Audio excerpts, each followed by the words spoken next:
My married neighbor whispered, "My husband is on a trip," then asked me to help move the furniture.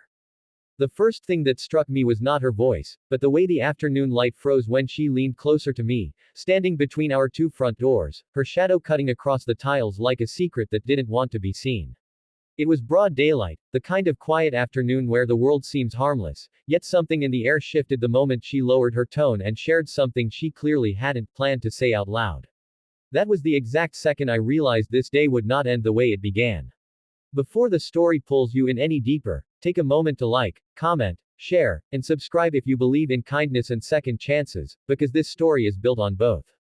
Her name was Arohi, and she lived next door to me in a modest two-story house painted cream, with wind chimes that sang softly whenever the breeze passed through.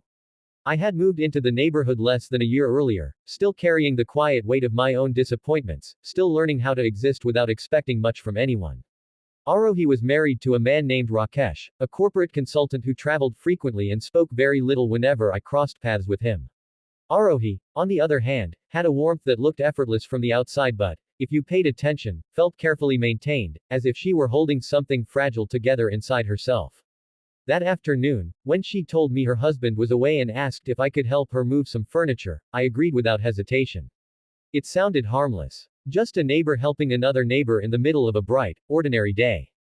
Inside her house, sunlight poured through large windows, revealing a living room that felt both lived in and strangely unfinished.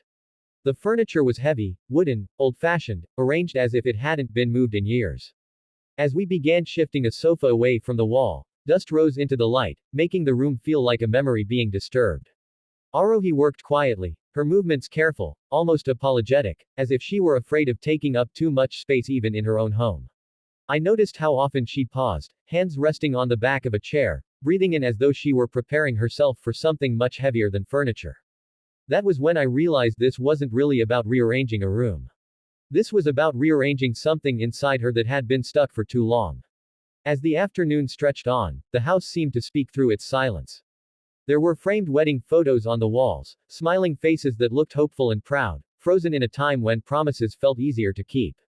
Arohi didn't talk much, but her eyes kept drifting toward those frames, then away again, like someone avoiding a mirror. I felt an unexpected heaviness settle in my chest. I wasn't there as a savior, or a hero, or anything dramatic.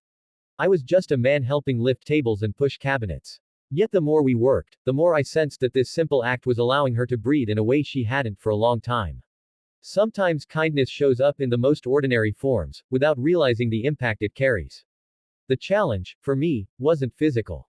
It was emotional. I could feel a line forming in my mind, one I didn't want to cross. Helping was one thing. Becoming something else was another. Arohi's vulnerability filled the room, unspoken but powerful. At one point, she sat down on the edge of the couch, wiping sweat from her forehead, staring at the floor as if it held answers she was afraid to read. I stayed standing, giving her space, reminding myself that being present didn't mean being intrusive. The world often confuses closeness with intimacy, but the truth is, sometimes the deepest connection is simply not walking away when someone is struggling. She eventually stood up again, guiding me toward a bedroom where a large wardrobe needed to be shifted. The room was bright, curtains pulled back, sunlight spilling across neatly folded clothes. Everything looked perfect on the surface, yet the air felt heavy with things unsaid. As we moved the wardrobe inch by inch, she stumbled slightly, and instinctively, I steadied it. In that brief moment, I saw something in her eyes that made my heart ache. Not desire, not temptation, but relief. Relief that someone was there. Relief that she didn't have to do everything alone, at least not that day. My own struggles surfaced quietly as well. I had spent years convincing myself that staying detached was safer. I had learned to keep my distance, to avoid situations that could complicate my life. Yet here I was, realizing that emotional safety often comes at the cost of emotional emptiness. Watching Arohi fight back tears she refused to shed reminded me of how many people around us carry invisible weights. We pass them every day, nod politely, never realizing how close they are to breaking. That afternoon, under the honest light of day, I couldn't ignore it anymore. As the furniture slowly found new positions, the house began to feel lighter, more open. Arohi moved differently now, her shoulders less tense, her breathing steadier. She smiled, not brightly, but genuinely, the kind of smile that comes after surviving something difficult.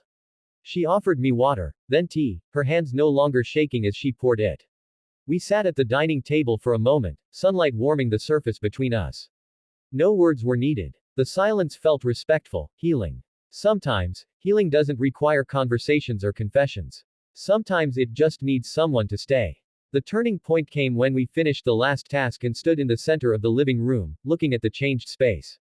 It felt symbolic, though neither of us said it. The furniture had moved, yes, but so had something deeper.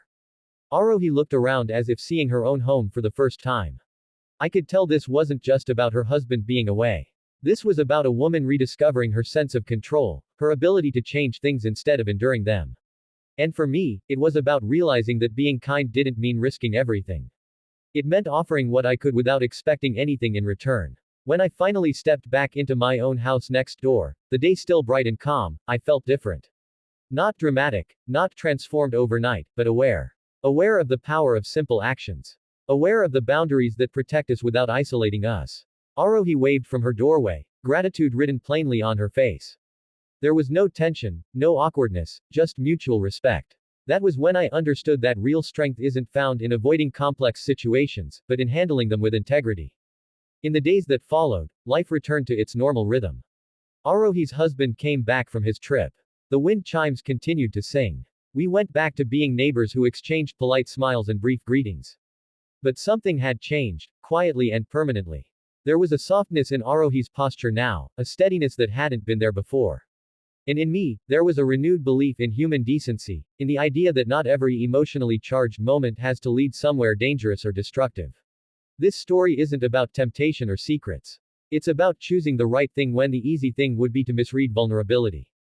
It's about understanding that kindness doesn't always come with applause, and that sometimes the most meaningful help happens in broad daylight, without drama, without witnesses. If this story touched your heart, if it reminded you of a moment when someone's simple presence made a difference in your life, please take a moment to like, comment, and share your thoughts. Your engagement keeps stories like this alive.